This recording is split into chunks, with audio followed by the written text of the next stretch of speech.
everyone! Welcome back to the Project Awesome. So I'm back with a new product review, and today I'm going to share with you this new products na ilo-launch pa lang ng Colorette Cosmetics. So I have in this box the new products of the Colorette Cosmetics, and laging ang cute-cute ng packaging nila, kaso laging na-deform pag dinideliver na, nanghihinayang ako. Pero yeah, so una akala ko Benefit Cosmetics pero Colorette pala. So wow! And I think there's a reason kung bakit diamond yung nandyan, kasi ang bagong product nila is related sa diamonds. Kung naiintriga na kayo kung ano ba yon, well, let's take a look inside.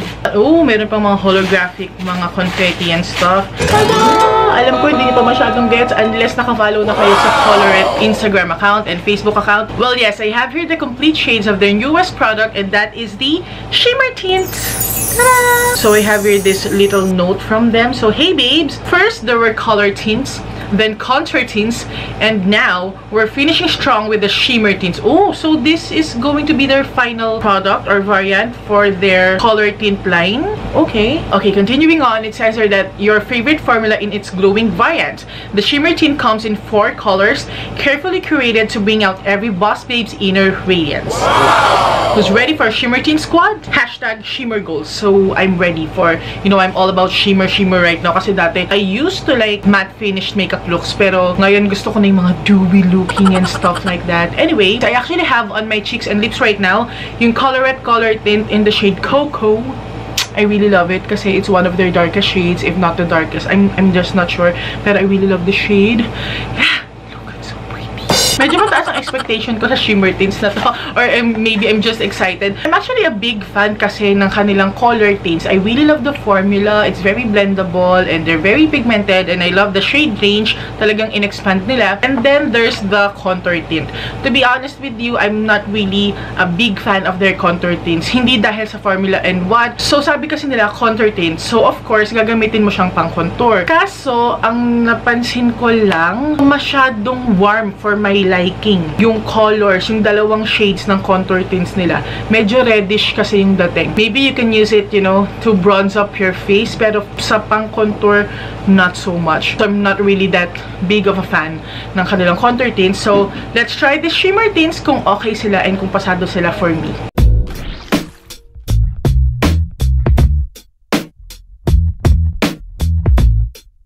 So I have here the complete shades of the Colorette Shimmer Tints. So it says here that this is a Shimmer Tint Multi-Purpose Liquid Highlighter. Ayan siya. And at the back, nakalagay yung ingredients niya. So the main ingredient is actually white beeswax. Wow. So this product contains beeswax and argan oil. So yung beeswax provides healing properties that bring even the most cracked of lips back in their fighting form. Wow, how powerful.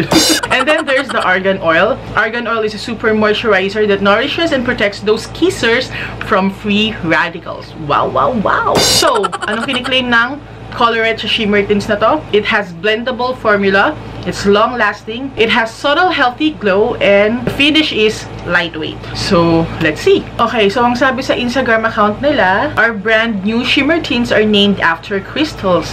So, like crystals, these babies offer the wet look, multi-dimensional sheen that we're all about. So, ano-ano nga ba yung shades ng mga Shimmer Tints ng Colorette? So, first, so this is the shade Yellow Diamond. Yellow Diamond.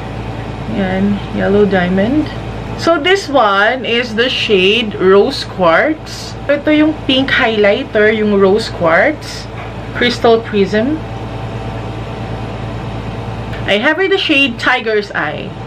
Ayan, yung Tiger's Eye. As you can see, yung itsura nila, yung packaging nila, it's just the same with their usual color tints. Ayan. Yung parang mukhang nail polish. Ganon. So let's see if the applicator is, you know, the same. Oh yeah, it's just the same. Yung parang nail polish nga. So it says here that shake me up really good. So you really have to shake it kasi kitang-kita mo talaga na naghihiwalay yung shimmer. Asan ba yun? Oh, dito. Mas kita siya dito. Tingnan nyo. Kailangan yung i-shake maigi kasi nakahiwalay yung liquid dun sa shimmer. So kailangan shake. Ay, parang di siya gumagalaw. But ayaw gumalaw nung shimmer masyado doon. Na-stuck siya, yung totoo. Ewan kung nakikita nyo. Ayun o. Ito yung shimmer, tapos ito yung liquid. Ayaw niyang mag-mix. What's up? Is it supposed to be like that? Ay, hindi. Namuo siya talaga dun. Ay, ayoko yung ganito Anong nangyayari sa'yo? Okay, ayaw niya talaga. Babaliktarin ko muna siya. Baka sakali. Bakit naman dito? Nagsasama naman sila. Dito sa shade na to. Pero dun sa Crystal Prism, nahihirapan ako. Pero dito sa Tiger's Eye, okay naman. Nagsasama naman siya. Although, not so much pa din. What's happening? O, dito sa shade na Yellow Diamond, nagmi-mix naman maigi. Anyway, dahil napapagod na ako sa pag-mix, iswatch na lang muna natin. Okay, so I'm going to start with this shade Yellow Diamond. I'm going to swatch this on my arm. Teka, wait lang oh, this is what it looks like pag hindi pa siya blended. Yan yung Yellow Diamond. Blended. Hindi ko kasi alam kung nakikita lang maigi sa camera. Pero guys, it's really good. Can you see that? Ayan siya. Ayan siya. It's really, really shimmery. What? Are you kidding me? What? Love it. Okay, let's give this one a try kahit ayaw niyang mag-mix masyado. So, this is in the shade Crystal Prism. Oh! Shimmery pa din siya. Kahit ayaw niya mag-mix masyado. I don't know if it's supposed to be like that. Pero kasi, medyo liquid tuloy ito. Pero guys, kahit na hindi siya nag-mix, look at that. So, let's try to blend it out. What? Mas nakikita yung pagka-shimmer nila in person. I'm not sure kung nakikita nyong maigi sa camera, pero in person, mas shimmery sila. Ayan siya sa daliri ko, yung pinang-blend ko. Okay, let's now move on to the pink shimmer tint, and that is the shade Rose Quartz. Medyo hindi rin siya nagmi-mix masyado. Ayan o, kitang-kita yung pagkabuo nung... Pinagpapawisan ako. Nainis lang ako kasi ayaw niya masyadong mag-mix. I think pagka nag-mix silang maigi, it's going to have a thicker consistency, of course, which I would prefer. Yung creamier consistency. Pero since ayaw niyang mag-mix maigi, mas liquid dito yung texture niya. But still, you can see yung shade niya and the shimmer effect. Okay. So, ayan. Yung Rose Quartz. Ooh, look at that. I love the shade. O, diba? Mukha ng metal yung daliri ko. Okay, and now we're down to the final shade. And I really love that they created this shade kasi this would be perfect for, you know, people with morena skin or darker skin tones. So, good job. Colorette. Kasi kino-consider nila yung iba't ibang skin tones. So, this is the shade Tiger's Eye. And when you blend it, huzzah! O, ayan, si Tiger's Eye. What can you say, guys? Do you love the shade? Now, it's time to test it on the face. So, actually, I'm really not a big fan of liquid highlighters. Pero kasi ako nag-experience na naglagay ako ng liquid highlighter on top of my makeup. Nabura yung foundation sumama. So, let's see. Actually, wala naman akong foundation ngayon. Concealer lang yung under eye area ko. Pero the rest of my face, walang base makeup yon. Dito lang sa eye area. Pero nadama ito. So, makikita ko pa rin kung mabubura niya yung concealer ko or not. And I think the shade that I'm going to use today is the Rose Quartz. Sa cheeks, ito yung gagamitin ko. And then maybe I'll try out the other shades sa ibang parts ng face ko. Just a little bit. Tatlo muna yung nilagay ko. And then I'm just going to... Wow. Well, subtle lang siya. And that is actually good kasi yun ang kiniklaim nila. So kung ayaw niyo yung sumisigaw na highlighter, this would be perfect, especially for, you know, natural makeup looks. But if you want to add more glow, then I suggest you add more. And nagdagdag ako kasi gusto ko talaga yung mga shining, shimmering, splendid na gano'n. I'm just blending it downwards. Zoom in natin. Okay, so ayan, zoomed in na yung fez ko. Kita nyo na yung blemishes ko and all. Gaya ng sinabi ko sa inyo, hindi ako nag-conceal ng foundation dito sa part na to, sa under eye area lang. So kitang-kita siya. So please excuse that. Pero, as you can see, wow, look at that glow. Shimmer tint. Wow. Colorette. Wow. May natitira pa dito. So, you can apply that on your nose. Pero sobrang subtle na lang siya. Wala na siya masyado. Hindi na siya masyado nagtutransfer yung nasa daliri ko. Pero, ayan siya. Ooh. Oh, kumpara. Oh, diba? This is way more glowing than this one. Ano? Oh, anong sabi ninyo? Oh, try natin sa kabila. Oh, mas close yan. Oh, mas naka-zoom in ako sa inyo. So, dinamihan ko na kasi since marami naman ako nilagay sa kabila. Damay ko na yung brow bones ko. And then, tanggalin nyo lang yung mga, you know, yung mga harsh edges. And, what's up? What's up, girl? So, what I noticed is that hindi naman niya na-ruin yung concealer ko. Nabura ng konti yung tint. Pero, ang kagandahan doon, hindi sila nag-mix. So, hindi naging mapula yung dating ng highlighter. Can you see me glowing? That's how I feel. Oh my gosh. So guys, ayan yung rose quartz sa face ko. I'm going to try another. Sige nga, pagbigyan natin tong crystal prism na to. So, I'm going to apply this here. Ngayon ko lang mas naamoy ko ngayon yung scent niya. Meron siyang amoy vanilla na medyo maalat. Medyo maalat. Basta parang ganun. Ay, masyadong maraming nilagay ko sa ilong ko. Guys, a little goes a long way pala talaga. No, na-carried away ako. Kala ko naglalagay pa rin ako sa cheekbones ko. So, medyo naparami yung sa ilong ko. Really nice. O, ano, ang sabi. O, diba? This is in the shade Crystal Prism. And kahit na hindi naman siya sobrang nagmi-mix, ayan, shimmery pa rin naman siya sa face mo. And now, I'm going to use the shade Yellow Diamond on my Cupid's bow. Talagang gusto kong gamitin lahat. Bakit ba? So, kita-kita talaga may pagka-golden tong shade na, hindi pala siya nakasara maigi. Oh my God, muntikan matapon. As I was saying, kitang-kita yung pagka-golden nitong shade na Yellow Diamond. So, kita mo talaga yung hint ng yellow or gold. Pero, what I noticed is that, nung nilagay ko na yung rose quartz sa skin ko, kasi para siyang nagtututon na rose gold eh. Parang mas dominant yung pagka-gold niya kaysa sa pagka-rose niya. So, I'm going to apply some on top of my brows. Kasi lagi akong naglalagay dyan para sa glass skin effect. And maybe some here. Wow.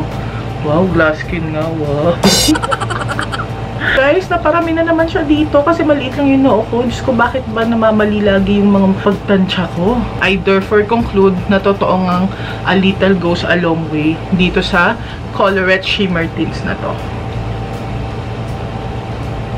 Habang china-charge ko yung camera, naglagay ako ng shimmer tint in the shade of Tiger's Eye para magamit ko talaga lahat ng shade. So, naglagay ako sa inner corners ko. And medyo mas kuminang ng aking mga mata. Ngayon, gusto kong makita kung pag inisprayan ko ba yung face ko, sasama ba siya? Mawawala ba siya? Madi-diffuse ba yung pagka-shimmer niya? I just wanna see kung ano magiging effect. So, I have here my current favorite soothing mist. So, this is from Esfolio, yung Nutri-Snail Daily Soothing Mist nila. I really love it kasi it's really moisturizing. Ganon. Oh, I really love this mist and it smells so nice as well. Dahil basa siya, of course, mas na-intensify yung pagka-shimmer niya dun sa parts kung saan ako naglagay ng Colorette Shimmer Tints. Pero ang kagandahan sa kanya, hindi nabubura. I mean, hindi siya sumasama dun sa mist. Glass skin mo. Oh, glass skin daw siya. Oh. Agree ba yung icon sa likod? Agree ba kayo dyan, guys? Kasi yung icon, mas may glass skin sila kaysa sa akin. Okay guys, ayan. So, completely tuyo na yung mist sa face ko. Hindi naman niya nabura yung shimmer tints, pero medyo na-diffuse yung pagka-shimmer. Pero I actually like the effect way better nung nabasa siya. Hindi naman siya na-diffuse completely. If anything, mas nakatulong siya na mas ma-achieve nga yung parang natural glass skin effect na yun eh. So, that's a really cool thing, you know? And I also like how blendable they are. They're very blendable. Parang yung mga color tints and contour tints lang din nila. Yun nga lang, ang talagang pinaka-ayoko, hindi masyadong nagmi-mix yung liquid base dun sa shimmer particles. Like hanggang ngayon, dito sa Crystal Prism, magkahiwalay pa rin sila. So parang sayang. Sayang kasi na hindi sila nagmi-mix masyado. Ayun, medyo frustrated pa. Kasi may pagka-OC talaga ako. So, medyo frustrated ako na hindi sila nagmi-mix masyado.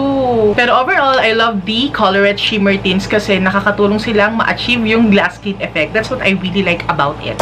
This costs 349 pesos each, I believe. So, you can purchase the Shimmer Squad Bundle. Yung lahat ng shade na to, nakalagay pa dun sa box na pinakita ko sa inyo kanina. I believe yun yung box na yon. And the price would be 1,299 pesos. Not bad. So, makukuha mo naman lahat ng shades. So, this Colorette Shimmer Tints Shimmertins will be available on March 9. It says here that this will be exclusively available at Lazada. Pero may nabasa akong question dito kasi sabi ko, ay sa Lazada lang pala siya pwedeng kunin. So may nagtanong, wala daw ba sa mga stores nila? Sabi ng Colorette, hi! The bundles will be available on SM North EDSA Wall Store, SM Mega Mall, SM Fairview, SM Manila, SM Santa Mesa, SM Clark, SM Telebastagan, tama ba yung banggit ko? SM Pampanga, and SM Cebu. So magiging available naman pala yung bundle sa stores. Hindi ko lang alam kung sa stores available din sila individually. Pero mas maganda gawin nyo, magpunta kayo lagi sa Instagram account ng Colorette or sa Facebook account nila for, you know, more details and updates about these products and their other products. That's it for my review on this Colorette Shimmertins. I really hope that you enjoyed watching this video at sana nakatulong sa inyo tong video review na to sa pagdedesisyon ninyo kung bibilin nyo ba or hindi yung Colorette Shimmertins. Pero I suggest you give it a try kasi it's really nice and they're affordable and meron siyang glass skin effect. Yun talaga yun. So yeah, if you're not yet subscribed here in my YouTube channel, then please do subscribe for more videos like this, and please don't forget to hit that notification bell para ma-notify kayo sa mga future videos natin. Thank you so much again for watching this video, and I hope to see you in the next one, you guys. Stay awesome and accomplish your mission. Bye!